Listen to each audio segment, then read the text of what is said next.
Good afternoon, everyone. Once again, your English teacher Shivani Sharma in front of you with my new video that is on tenses. In the last video, we finished parts of speech in a basic way.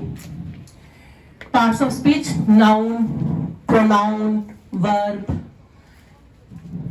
adverb, adjective, conjunction, prepositions, interjections, ये सब हमने basic form में कर लिए, right. अगर details नहीं ज्यादा उसकी हमने की है, लेकिन फिर भी अब हमें ये पता है कि ये पार्ट्स ऑफ स्पीच क्या होते हैं।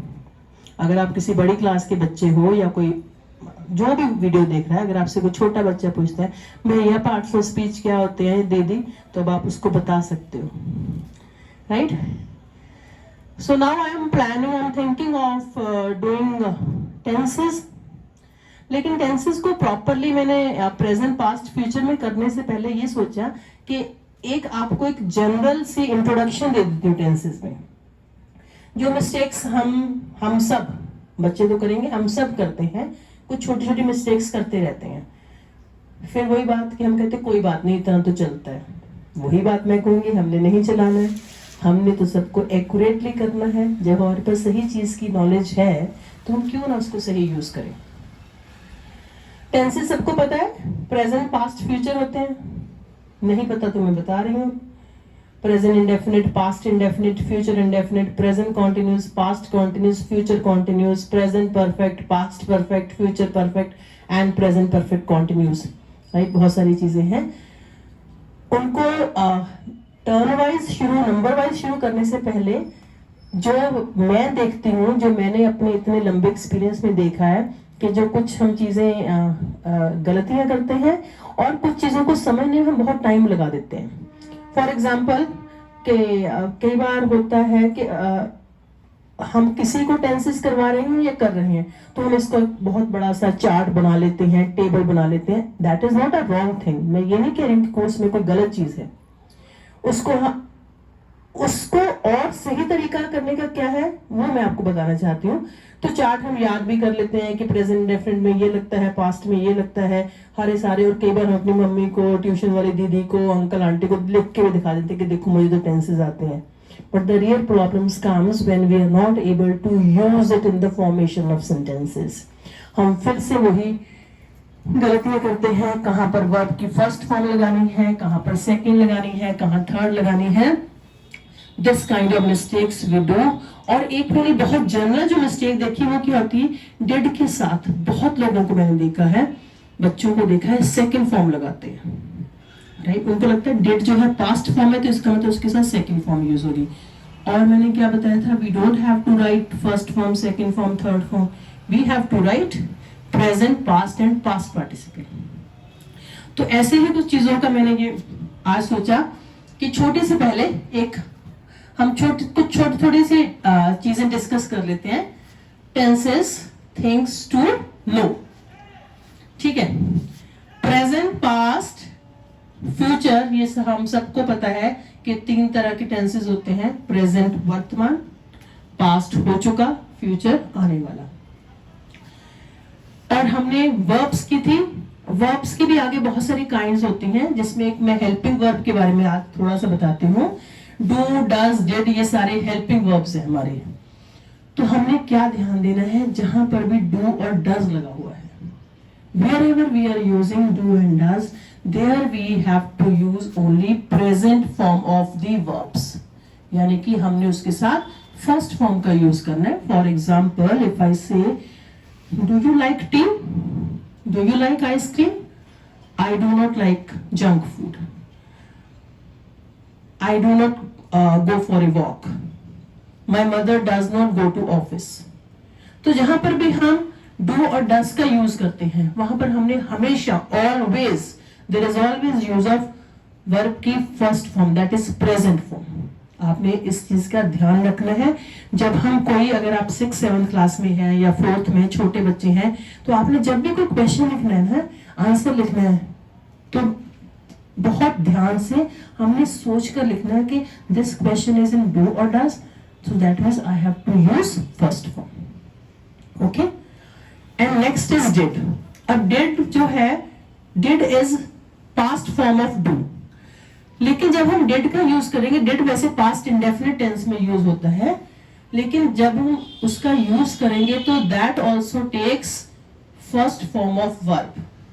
फॉर एग्जाम्पल, इफ आई से yesterday did you go to school?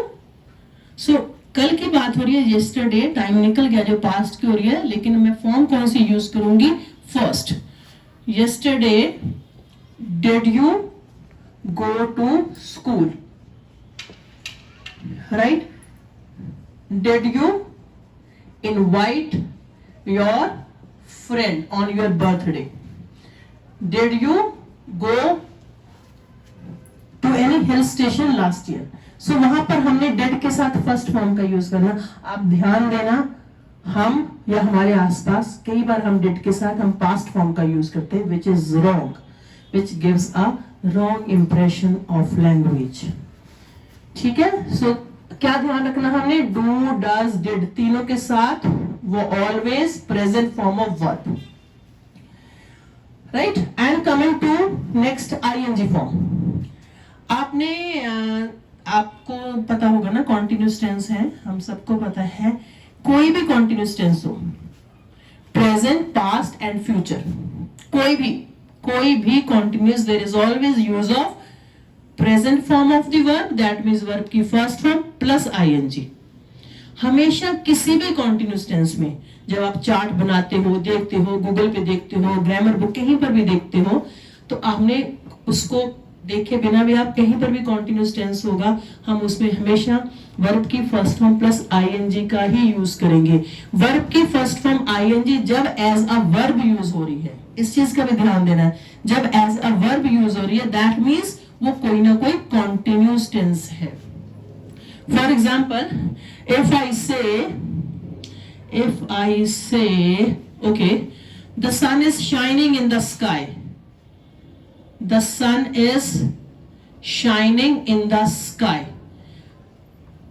तो अगर हम कहें कि अरे ये कौन सा टेंस है, अगर आप छोटी क्लास में आइडेंटिफाई द टेंसेस, तो फिर आपको टेबल में कौन सा याद किया था, कैसे किया था, कुछ नहीं. आपको सोचना है, शाइन हमें पता होना चाहिए वर्ब है, फर्स्ट फॉर्म के साथ ing लगा है, इसका मतलब ये कॉन्टिन्यूस है, और इसका हेल्पिंग वर्ब जो है इज है, वो प्रेजेंट फॉर्म है, that means this is present continuous.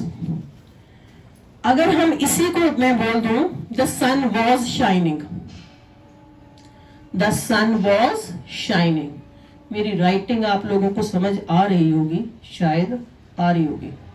चलो मैं बोल रही हूं साथ के साथ, the sun was shining. Shining फिर से वर्ब की फर्स्ट फॉर्म प्लस ing, इसका मतलब ये कोई ना कोई कॉन्टिन्यूस है. कोई ना कोई कॉन्टिन्यूस कैसे पता चलेगा कि प्रेजेंट है कि पास्ट है? जब हमने इसकी हेल्पिंग वर्ब देख ली, वॉज है, तो इसका मतलब ये पास्ट है, तो दिस इज पास्ट कॉन्टिन्यूस. लेकिन ये ध्यान देना है कि वर्ब की फर्स्ट फॉर्म ing आपको एज अ वर्ब यूज होनी चाहिए. वो एक आगे बहुत अच्छा अलग से टॉपिक है, जब वर्ब की first form plus ing as a subject भी यूज होता है, but we don't have to enter into that. ठीक है? तो आपने क्या देखना है कि जो हेल्पिंग वर्ब है वो इज आ रहा है, में प्रेजेंट है, तो वो कुछ ना कुछ प्रेजेंट है. वॉज वगैरह पास्ट है, तो है, साथ में वर्ब की फर्स्ट फॉर्म प्लस ing लगी है, तो वो कॉन्टिन्यूस है. ठीक है? इट इज वेरी सिंपल, आपको बहुत ज्यादा उसमें कंफ्यूज होने की जरूरत नहीं है. जितना ज्यादा आप माइंडफुली करोगे ना काम, मैंने कहा ना मेरे चैनल का नाम है mindful English with Shivani Sharma. Mindful है ना, ध्यान से क्वेश्चन कौन से टेंस में है, कौन सी फॉर्म है, जब आप थोड़ी देर के लिए, कुछ टाइम के लिए इतने तरीके से, इतने ध्यान से जब काम कर लोगे, then automatically it will become a way of your language. It will become a part of your language or your writing work or whatever it is. Right?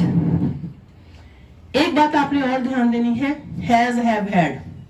Has, have present है, हैड पास्ट है, लेकिन जहां पर भी ये होंगे perfect tense में, वहां पर इनके साथ वर्ब की थर्ड फॉर्म, जिसको हम पास्ट पार्टिसिपल बोलते हैं, हमेशा वो लगेगी.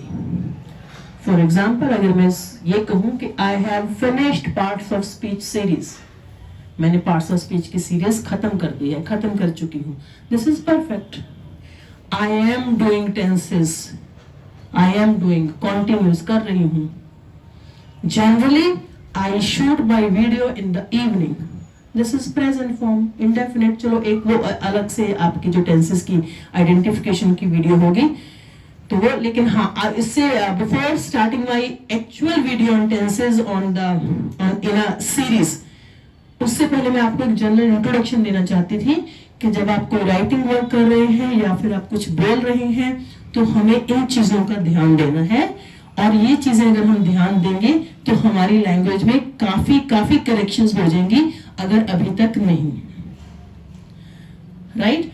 बहुत ज्यादा उसमें आपको रूल्स में जाओगे, रूल्स को याद करोगे तो आपकी लैंग्वेज में इंप्रूवमेंट नहीं होगी. हमें इसी तरीके से how to, language means again how to use it, how to speak it, how to express yourself. Language का मतलब ही ये है. लैंग्वेज कोई उसको याद करने की कुछ रूल्स की जरूरत नहीं है. ओके, ठीक है. So in the next video we will meet with tenses in a series, present indefinite, past indefinite, past continuous, and a number of tenses. Till then, bye bye, take care, thank you so much.